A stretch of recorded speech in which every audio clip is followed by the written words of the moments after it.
welcome. We're gonna start with a little meditation, a little just presence. It'll be a little guided, lightly guided. If it would be helpful to sit on a blanket or on a pillow or to lie down, you can do that. Ooh.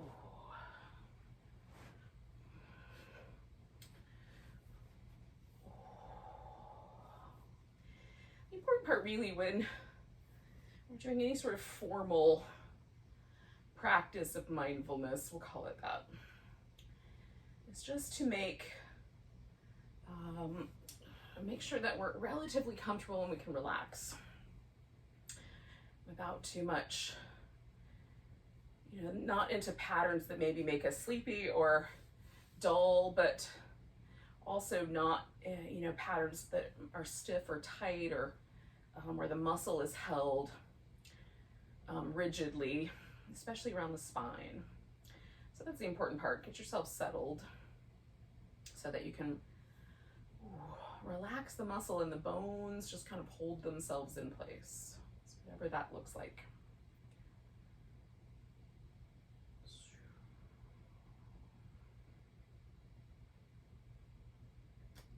And we're going to start by just noticing a sense of our taste buds. And there might be like some actual taste there. Maybe we just took a drink of something that had a flavor to it, or there's a kind of sense of the tongue itself. Right? May not be any flavor or any taste that we would, normally call it that, but we can simply notice the surface of the tongue, the sensitivity of the different kind of textures, and the way the tongue either rests or is placed kind of in the mouth. Does it feel nice to touch the tip of the tongue up just behind the upper teeth? Does it feel nice to just let the tongue relax? Is there a kind of awkwardness or, just finding a sort of curiosity with the exploring that sense?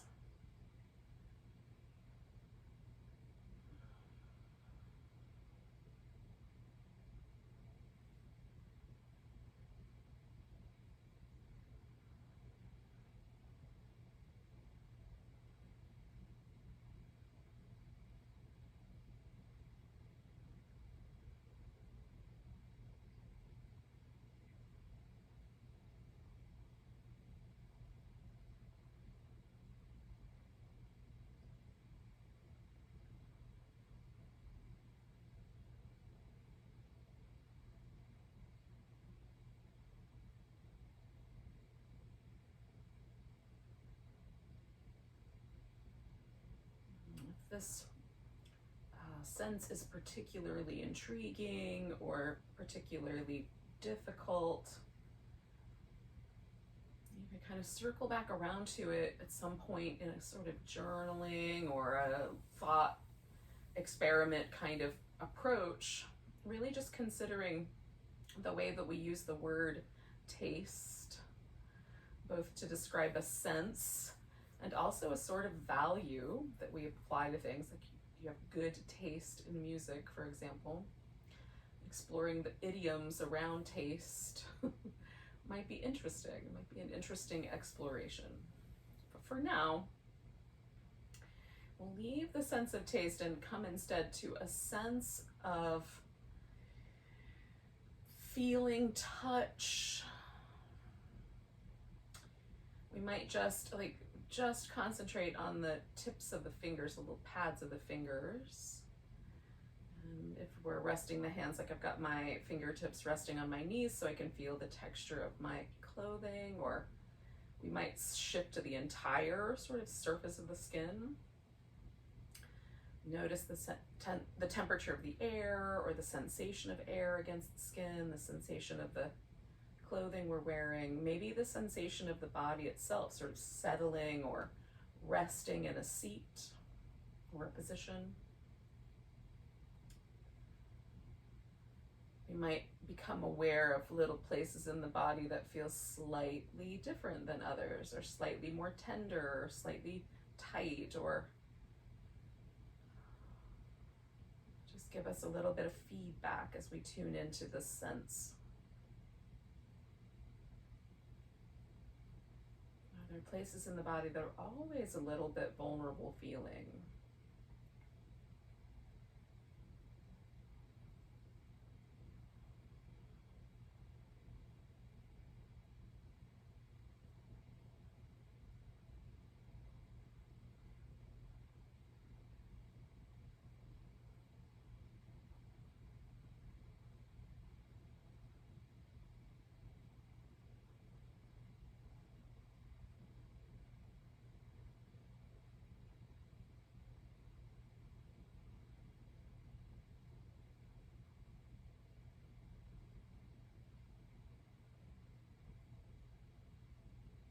Sometimes I notice a sort of tendency with this particular notion, this kind of sense of the way I experience my body and space, in a kind of like, almost like I'm trying to hold myself up off of a bed of nails.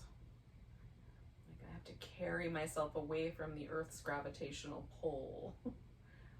What happens if I instead sort of give in to the gravity of the Earth?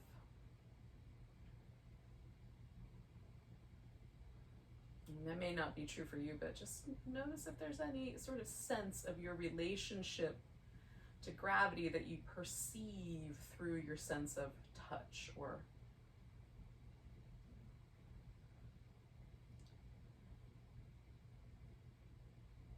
proprioception, maybe. So another word, our feeling of our body in this space.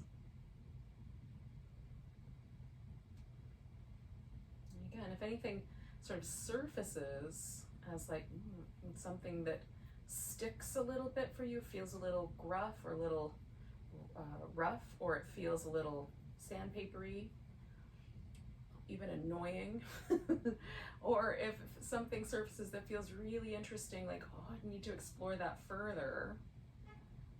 Again, you might circle back around to that, and either, whether it's a journaling exercise or a thought experiment exercise where you just let yourself contemplate. You can circle back around to this sense as well. We're going to shift our attention now to our sense of smell.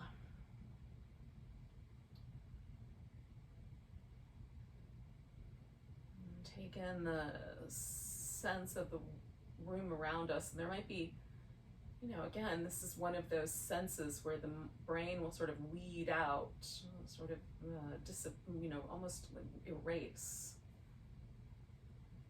some of this information so it doesn't become overwhelming. Can you reacclimate yourself, retune in?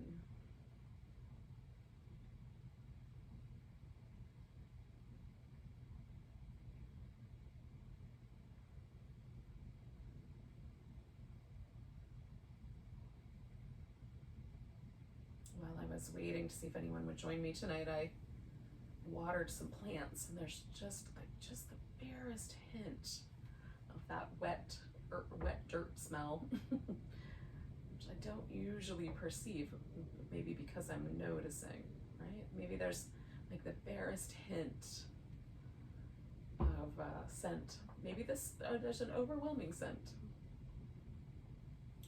Maybe you can just pick up the fabric softener, laundry detergent, or soap that you use.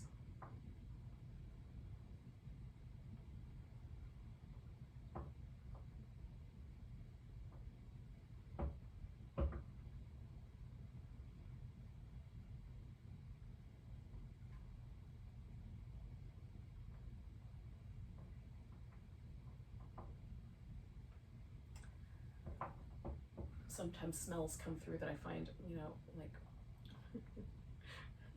wet ferret smells, or like other smells might come through that just are a little bit, maybe you don't approve of, or there's a kind of averse reaction to. Again, we might circle back around to, like, why is there aversion? At some point in the future if you choose. But for now, we'll let ourselves kind of instead engage with a sense of hearing.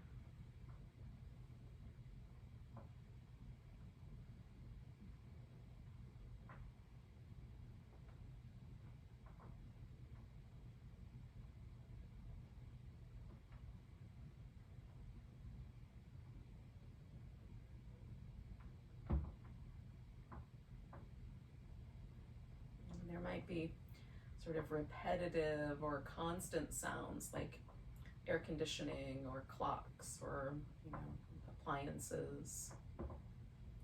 There might be just occasional sounds, or there might be sounds that we also find aversive. My neighbor has 2 dogs that bark frequently. Often I find that it's slightly annoying. So can we recognize any preferences we have, but also be curious about the preferences? Just let ourselves indulge a bit in a kind of curiosity about the soundscape we're in.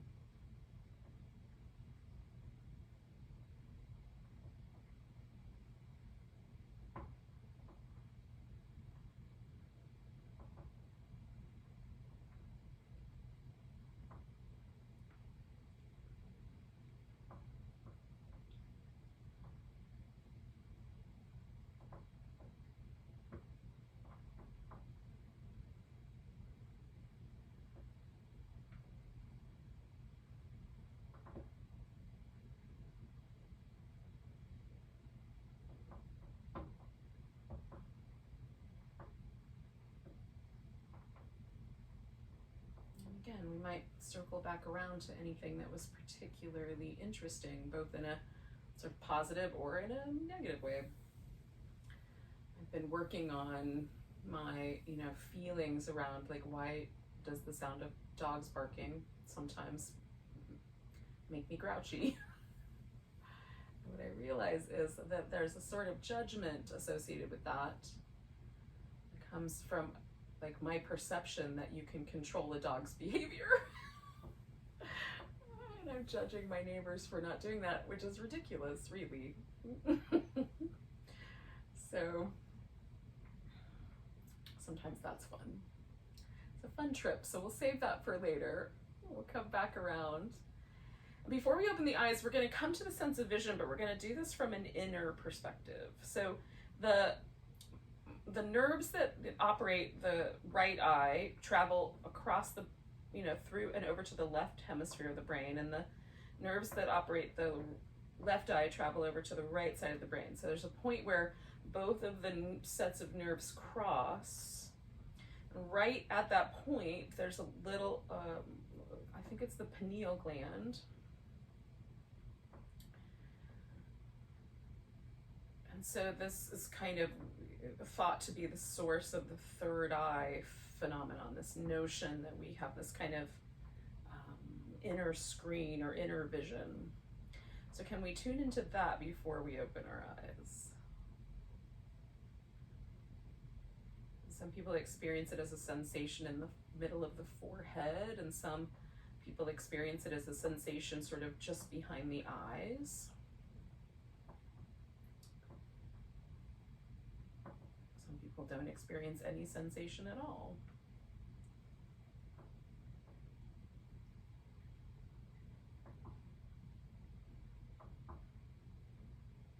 Can we locate the kind of placement in our brain, our mind, that sort of reveals or creates vision or intuition or dreams?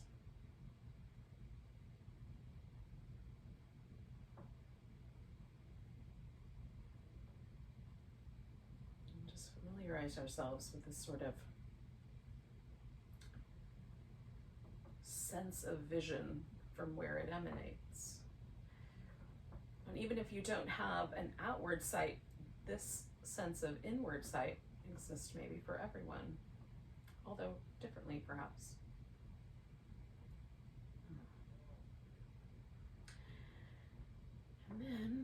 ready, open your eyes and take in the environment around you.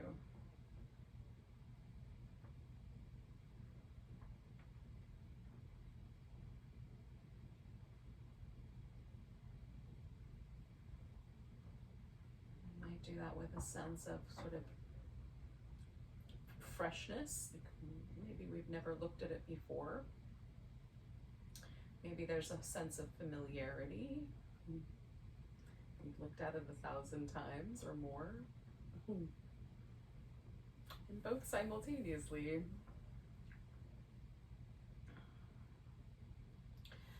And then if we circle back around to the sensation, is the sensation of seeing outwardly different than the sensation of seeing inwardly? If I just tune into the sensory sort of feeling state of my vision, it feels very much like it kind of hovers right in the front of my head, whereas when I close my eyes and tune into this kind of notion of, you know, like where do my dreams feel like they land, it's a much deeper into the brain sensation. And that's curious, right? So again, we can circle back around to that. We'll play with that later. This is just fun little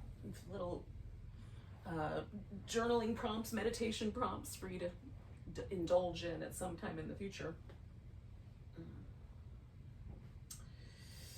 So we're going to start with some movement. Now you can do any movement that seems appropriate. I'm going to come to a little sense of a butterfly, although I'm going to probably change the legs around as I go, and then do some little seated, kind of rocking my pelvis backwards and forwards, and then creating a little bit of that sort of cat shapes with the spine. It's not quite as dramatic as when I'm kneeling, but it has a little place here. But I am tucking and tilting my pelvis and just letting the spine adjust accordingly. If you want to go directly to a kneeling set of those, go for it.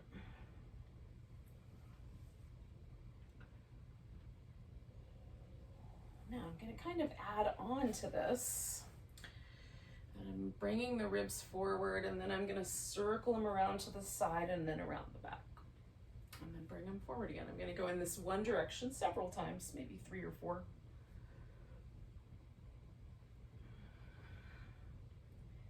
Seeing if I can feel my ribs making that circle. I'm going to do one more in this direction and then switch.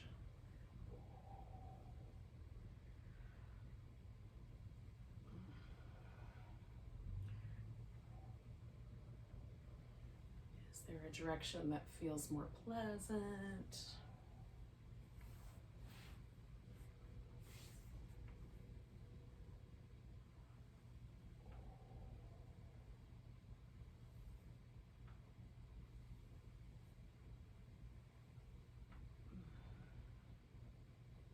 I'm going to do one more of those.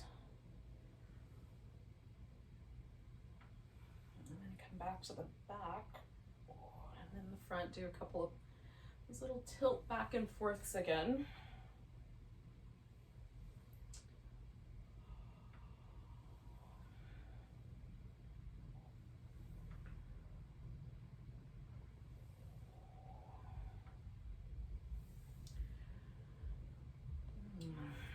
Now, I'm going to take myself to a straight leg V shape. This is I'm going to begin here. I'm going to alternately bend one knee. I'm going to kind of stay with this, sort of the thighs are about in the same position though for the whole thing.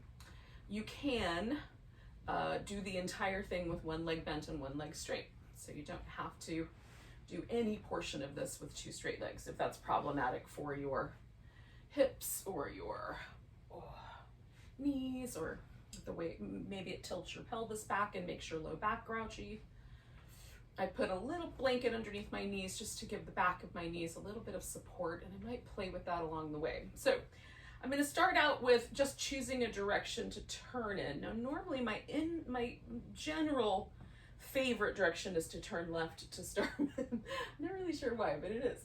But I'm going to go my opposite direction tonight just to see what happens.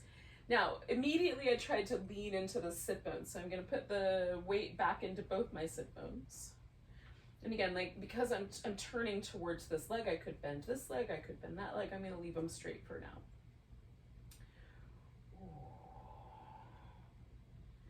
And just noticing like what part of my spine wants to twist, what part feels a little resistant. If I turn this way, does it lighten up that one sit bone? So we're just experimenting a little bit with some movement and some twisting.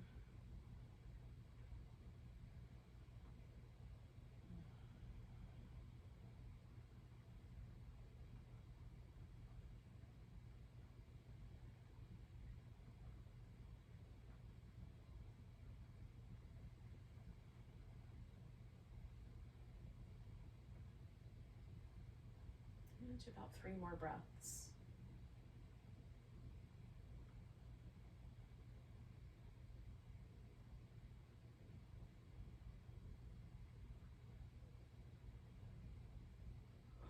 Now, I'm going to bend my left knee, and I'm going to keep the thigh where it is, but just bend the knee and kind of find a comfortable place.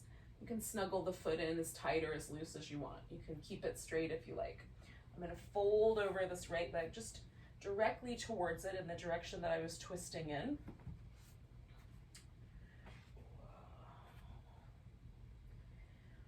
I'm going to let myself just really slowly let this forward bend go.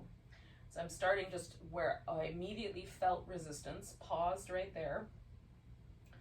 And now sort of letting myself creep further in.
Now, I'm going to slowly pack this up. So I'm going to inhale.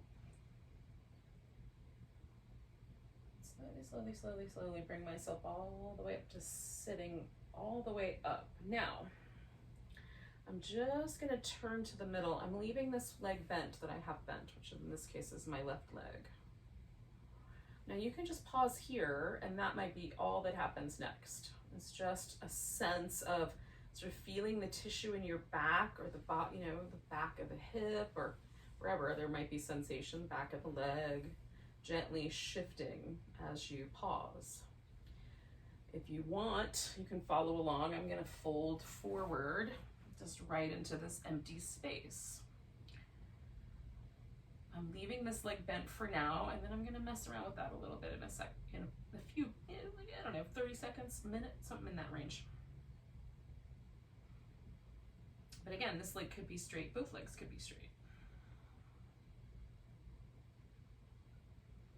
There aren't really any wrong answers. It's just like, if you have a preference, if you have a way of leaning in, you have the option. There's 2 choices. Go with the preference, challenge the preference, see what happens. And then you can always go back and try the other way.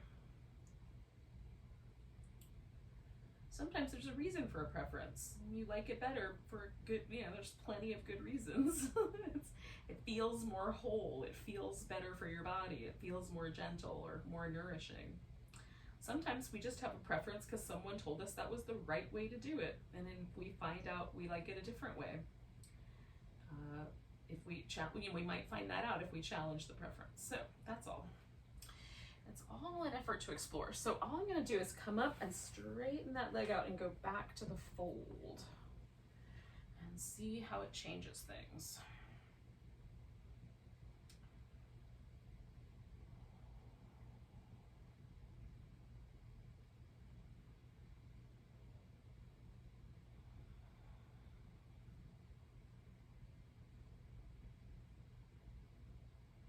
want, you could bring both feet together and do that version instead, or save that one for next time.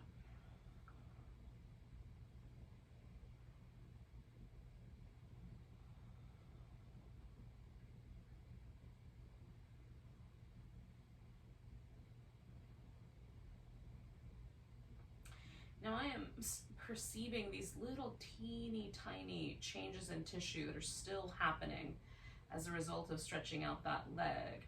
So I'm hanging out with this pose until it feels like those changes have stabilized, and then I'm going to come up. But you're welcome to come all the way back up whenever you're ready, and you can do any movement or just pause. And we'll come around to the other side in a bit.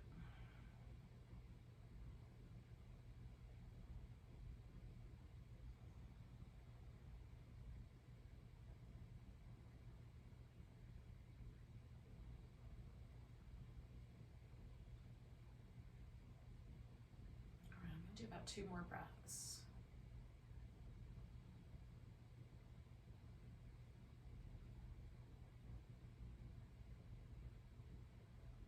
So again, I'm going to come out of this really slow and with an inhale.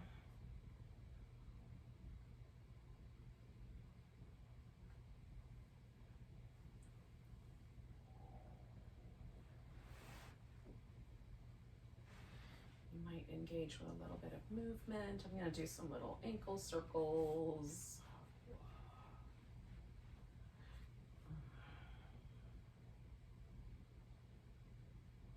I call this the washing machine.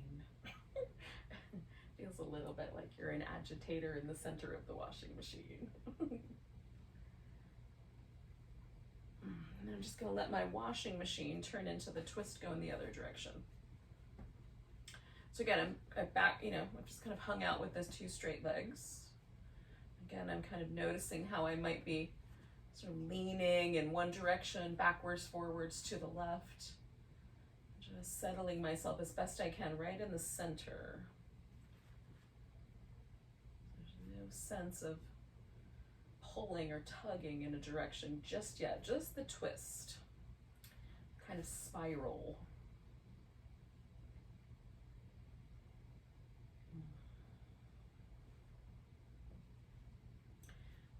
Gain a sort of curiosity or appreciation just for this feeling of the vertebral column being able to sort of spiral around on itself. Some places just a little bit, some places quite a lot. And that's a really interesting function.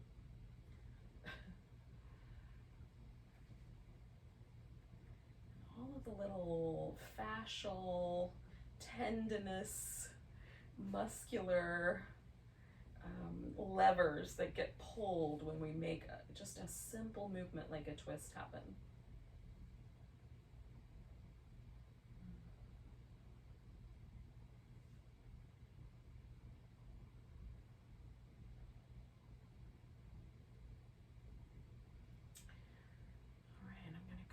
And fold forward.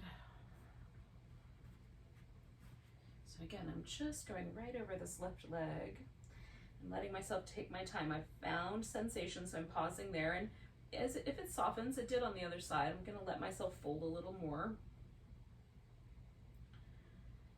If it doesn't soften, then I might back off a notch and see.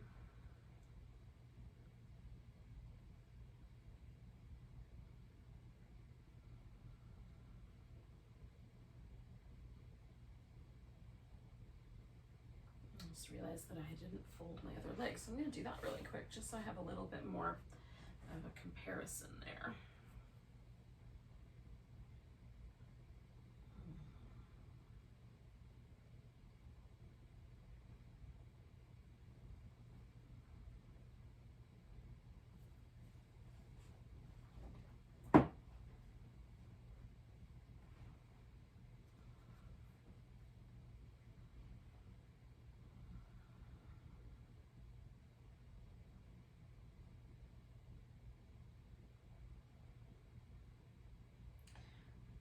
Again, I notice, is there any inner resistance to just a simple movement of like this?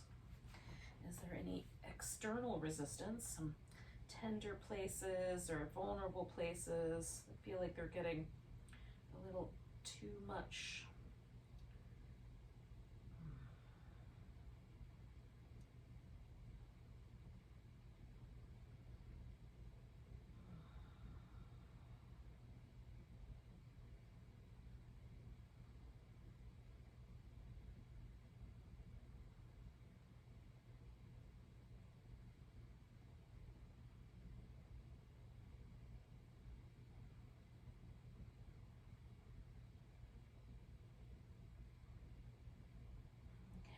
Let myself slowly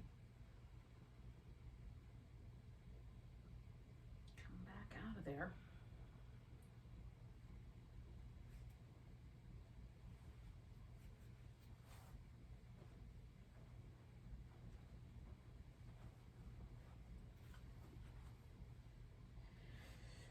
And then I'm folding directly forward. I'm trying to get the wrinkles out of this blanket so it's a little smoother. I can feel every wrinkle.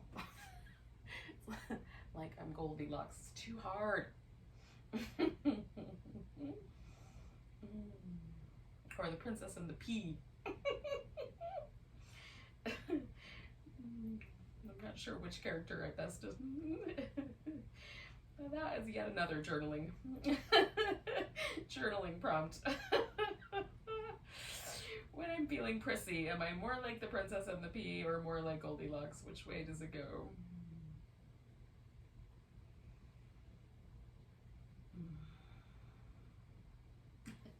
Do I want to emulate either character? Oh.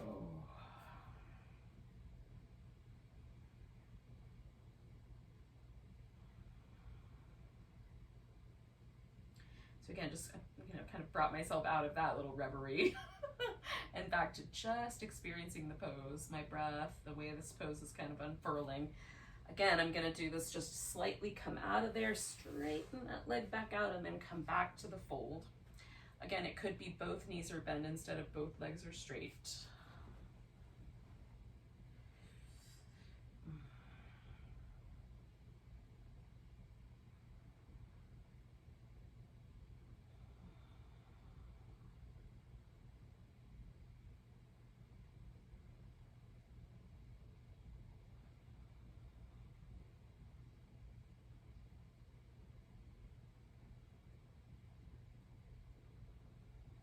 Again, I'm still feeling this kind of shifting sensation of tissue. And there's a little shifting sensation of the way my inner thigh feels, kind of down this calf muscle, through my back.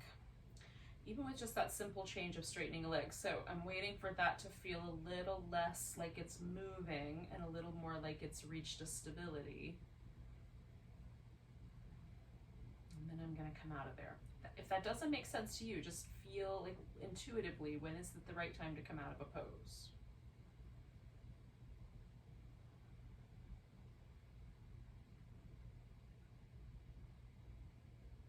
Okay, so I feel this kind of evenness of sensation now, so I'm going to take 3 more breaths.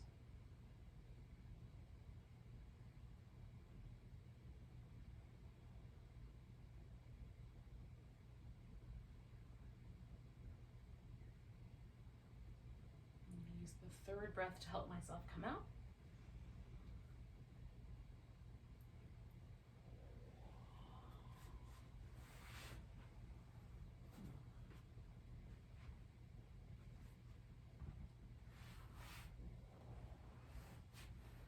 And I give myself a little change, like just sit in my really comfortable cross-legged position, give myself a little washing machine.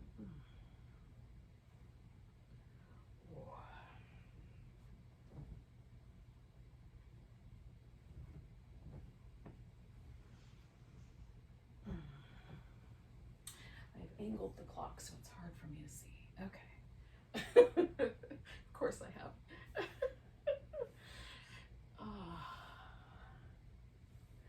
All right. So we're gonna do some sort of hip flexory, lungey pigeony things. How that turns out, I don't know how it's gonna all work out. You'll get to make decisions on your own. But if you want, you can do both of those shapes, a lungey shape and a pigeony shape on your back. So instead of being on your hands and knees, you can go to your back instead. So if you're up for some hands and knees, there's an opportunity to come back to those little cat shapes, this time kneeling, if you didn't already do them this way.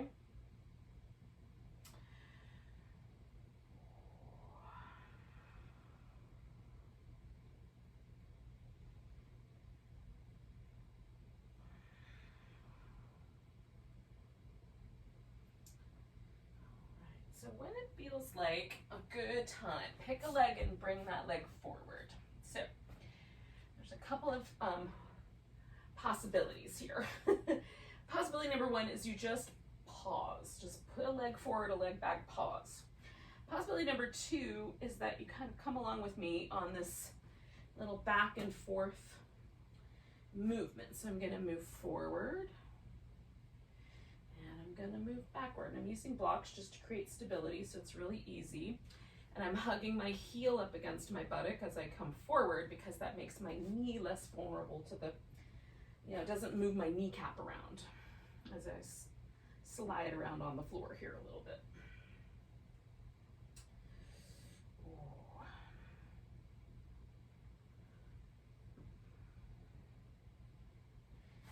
I'm going to come to this lunging shape and bring myself up. And I'm curious about, like, at what point do I feel the hip flexor stretch here? How far into the lunge does that take? It doesn't take much. And there's sensation right in the top of my quad. There's sensation deeper in, that's the hip flexor. So kind of trying to distinguish some of those sensations here. You might go into a different position. You could add a side bend. You could hold your foot. You could add a twist and hold your foot. You can get lower to the ground with your lunge. The arms can be overhead, so you make a little top of the, crescent moon shape.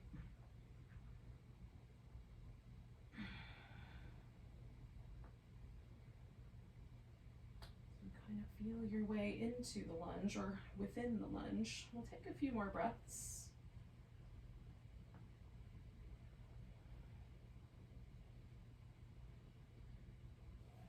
I'm going to fold myself forward and then send my hips back, and with straightening that leg, do I feel some sensation in the back of the leg, the calf muscles?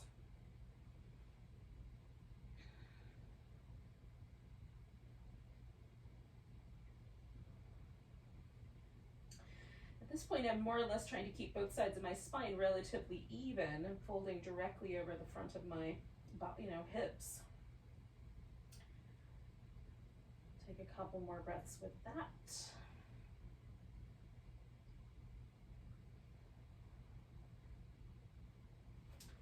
And then I'm going to bend this knee and I'm going to shift a little bit. I'm turning my thigh just a little bit also, so I have a little more of a diagonal. And then I'm going to fold myself into this diagonal space. Now I'm using blocks because I can get to the floor, but it feels a little uber vulnerable.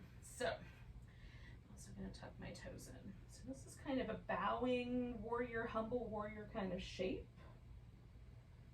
And then I'm going to straighten out my front leg while I'm hanging out down here. And this is now not as focused on my hamstrings, but a little more focused in that inner thigh area.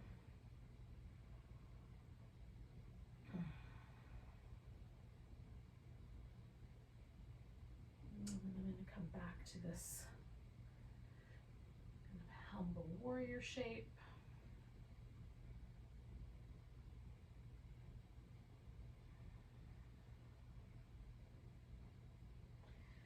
And then back to this little bowing shape. Probably give this pose a different name, but I haven't figured it out yet. Let me know if you have any thoughts. Oh goodness. All right, So now it's going to shift into more of the pigeon shape. So I'm going to bring this right leg across. Add a little support under my hips. And then let myself find a more close to the earth, close to the ground position here. And again, this could be, you know, just flip it upside down, or you can do a seated version of this pose for sure. Or you just put one leg up on top of the other. So whatever's going to work better for you tonight.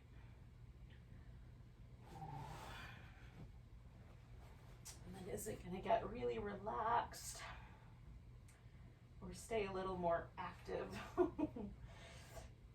That is also a choice.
More breaths.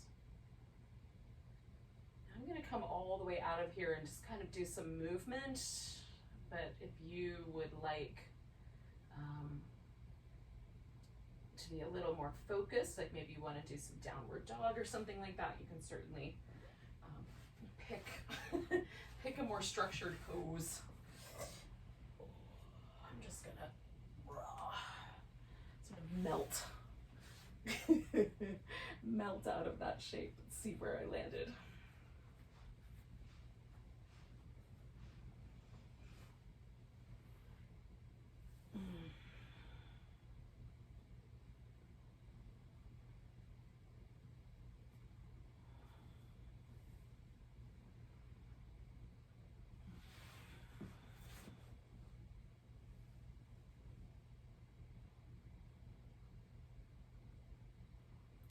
Again, we're just going to give ourselves like a, I don't know, somewhere in the neighborhood of 30 seconds, another minute or so, somewhere in that neighborhood, just to sort of absorb, move around, notice coming out of that side. We've done something on one side of our body we haven't really done on the other side yet. We haven't balanced it yet.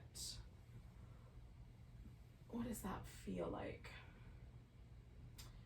I have more sensitivity, like even on my cheekbone on the side that I've done all those poses on. So like my arm feels a little different. There's a little bit more of a, there's definitely more sensation in my hip and around my outer thigh, but there's even sensations in places that surprise me sometimes, like around my eye. So I'm curious. I don't have any answers about what that's about, but it's interesting.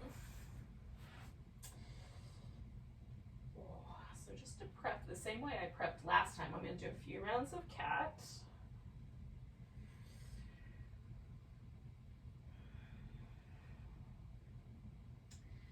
And then I'm going to bring bring the other leg forward.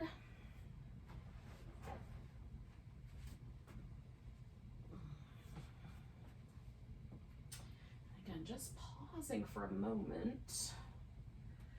Or you can do this little movement back and forth, whichever one of those two things sort of strikes you as more interesting, more fun, cooler, whatever you would qualify it. I'm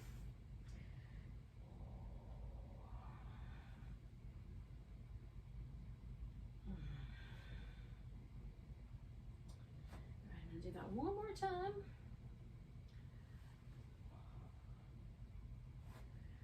And then I'm going to find the lunge.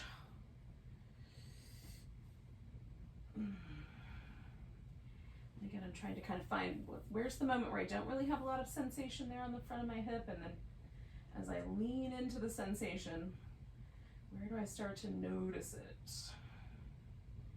Where's the point where I feel like that's good, that's enough? That's enough sensation. And again, you can add those extra things on, side bends, twists, holding the foot, any little extra, any extra things you like.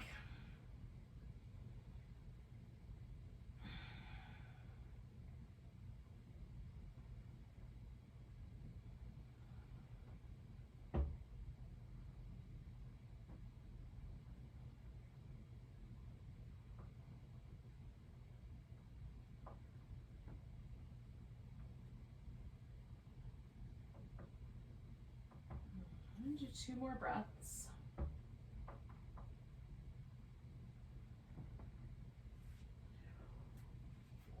And then I'm going to fold and try to straighten out my front leg and see where that lands me.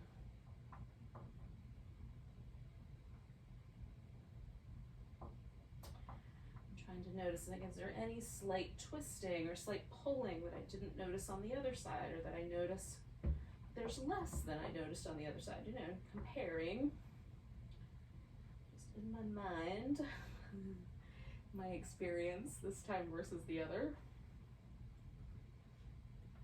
Now that I have something to compare it to. Again, looking at it with fresh eyes. Maybe we've done these poses a gajillion times, but as we come at them differently. So again, I'm going to kind of take more of a diagonal approach here.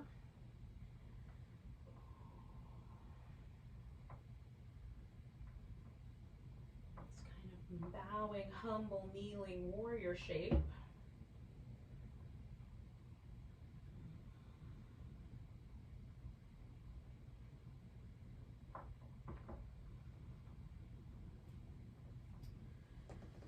I'm going to send my hips back. And stay with this sort of diagonal shape, noticing the differences.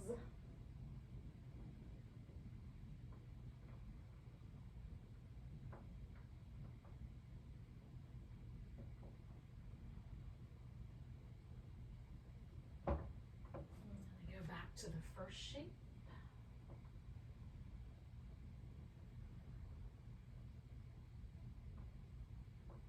Subsequent journeys into the shape feel so interesting. Like, it definitely shifts as I sort of play with this kneeling version of a pose that I usually do standing. I'm very intrigued. One more time, I'm gonna back myself up here.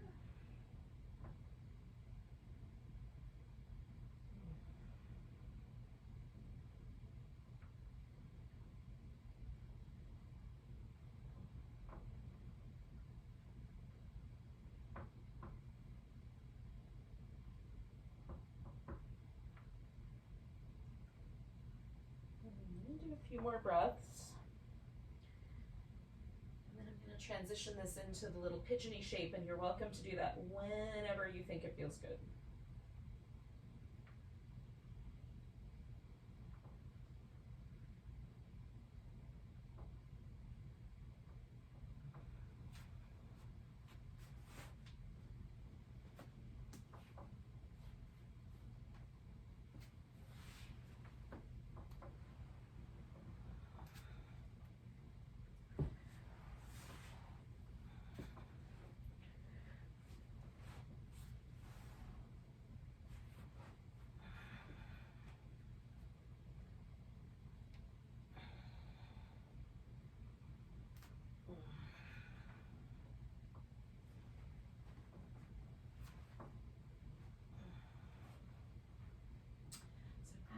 transition, again, there's an opportunity to either like really engage all the muscles, kind of hug everything to the center line, or to let everything get really soft and relaxed. And is there a right answer?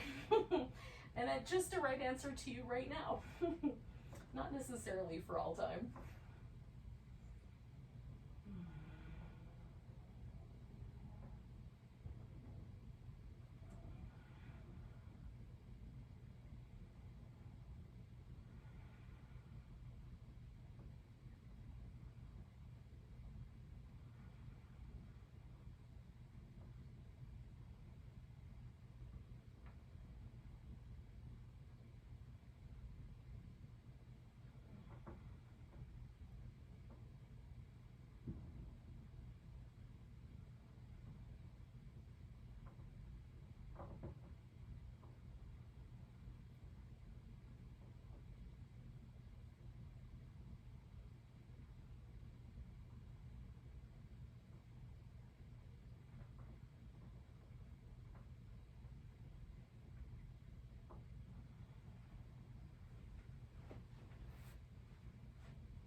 Stay for somewhere in the like 30 seconds to 45 seconds kind of range. If that seems right for you, excellent. If you have a better idea, go with your idea. I'm sure it is better.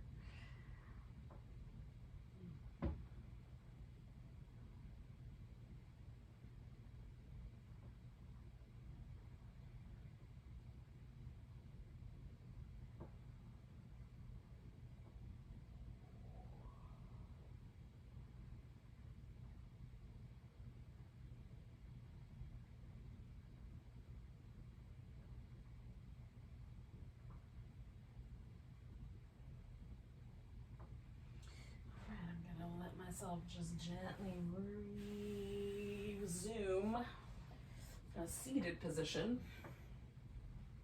And again, maybe your dismount from that pose is better if it's like a downward dog or something along that line. So whatever is calling your name. As an sort of erased chalkboard state of being.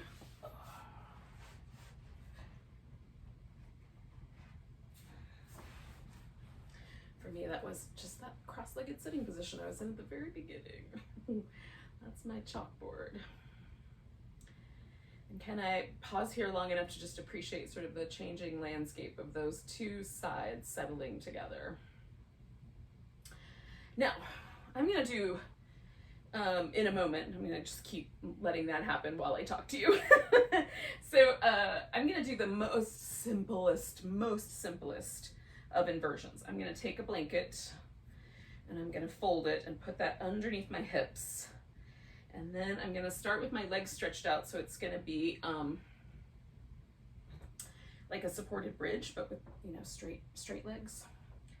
And then I'm going to probably pick my feet up off the floor and do, some people call it martini pose, some people call it supported shoulder stand, I've heard it called waterfall.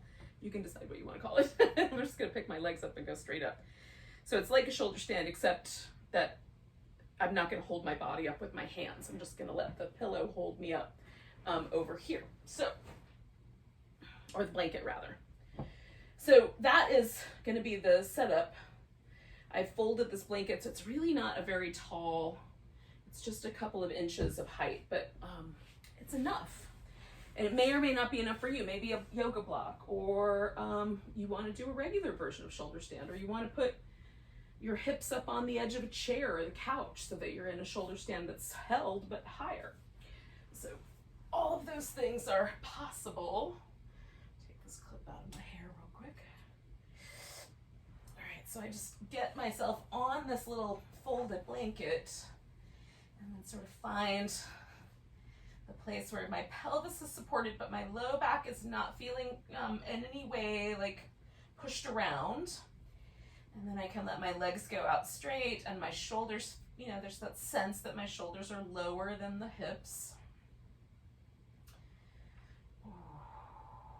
So teeny tiny inversion practice here, and you could do legs up the wall or legs over a couch or even a handstand or a headstand if that's part of your practice and you want to indulge in those for now.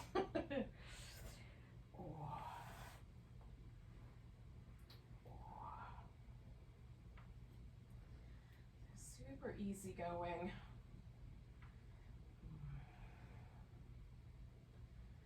Getting the legs up. So there is some interesting, there've been some studies in India of inversions in general, and you know, like what do they do to the body? One of the studies that they did, and they did this over a course of several rounds, so they did larger and larger sample sizes several times. They tested a bunch of different inversions, and they did this by testing for stress hormone levels in the bloodstream. So they swabbed people's mouths, tested the stress hormone levels before, engaged in some inversion practices, everything from headstand to legs up the wall. And then after whatever period of time, they swabbed their mouths again and tested again. And all the inversions, statistically significant, a statistically significant number of people experienced a reduction in stress hormone levels. It was enough to be curious. The one that was the most effective, apparently, was the more simple versions, like legs up the wall. That was more effective, maybe because people can stay longer. But it's hard to know. There's no control on that, so we don't know for sure. But all of them across the board had some effect. You know, not on everybody, but a statistically significant effect. So that's interesting. I like to take any of this information that we get and then just put it in my own filter. Like, when I do inversions, does it make me feel different? Calmer, more peaceful, more at ease, more energized. Sometimes headstands for me are super duper energizing, not relaxing. Whereas opposed, like, you know, supported bridge or legs up the wall, that's a very relaxing pose to me. So we'll just settle in with some curiosity. We'll stay another minute or so, maybe two. We'll just see where we land with these inversions that we choose. If you chose an inversion you don't want to hold for another minute or two, then you can always choose again or just come out and hang out, see what happened.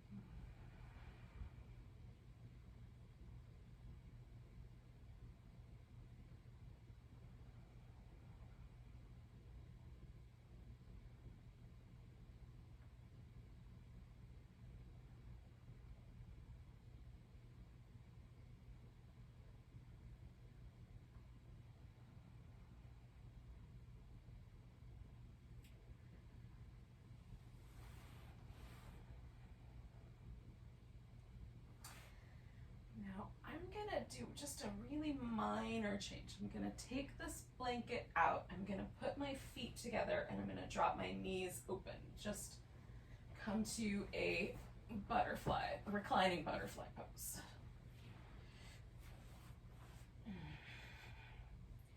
So as you're ready to transition out of whatever inverted posture you chose, if you're interested in something like this butterfly, then amazing. And if this isn't your jam, then what you might do instead is maybe a spinal twist or a happy baby or something along that line.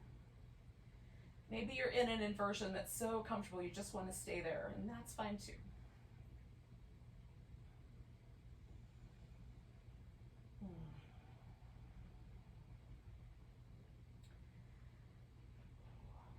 Think of a yoga practice this way as like a little bit like we're in a jazz band together.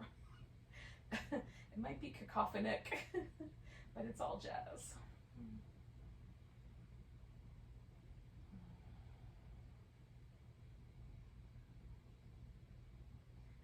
Somewhere in the background is a steady bass line that we're all following along with.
Just let go of my legs. I'm just going to take a moment with the legs out straight, just to notice my breath again.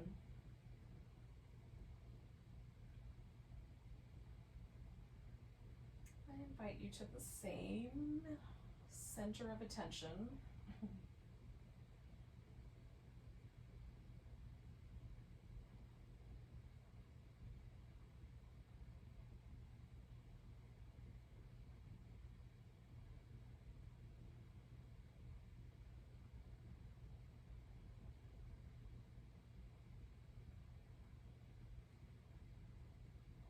Use the breath, the kind of call of the breath or the rhythm of the breath, that sort of oceanic ebb and flow.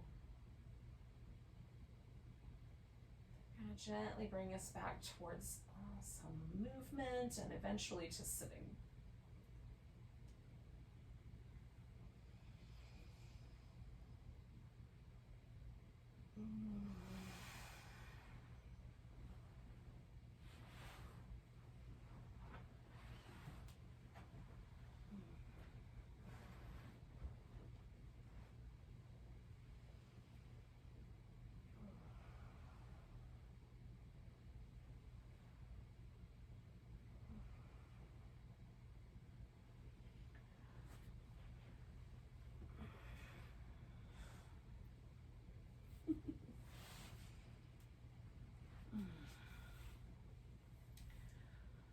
Kind of come back to the sensory data that noticing our space around us, kind of feeling the air, the sound. It's re-emerging into the moment. Thank you so much for joining me, sharing your practice with me tonight. Let's take a nice big breath together. And a sigh. Enjoy your night. Namaste.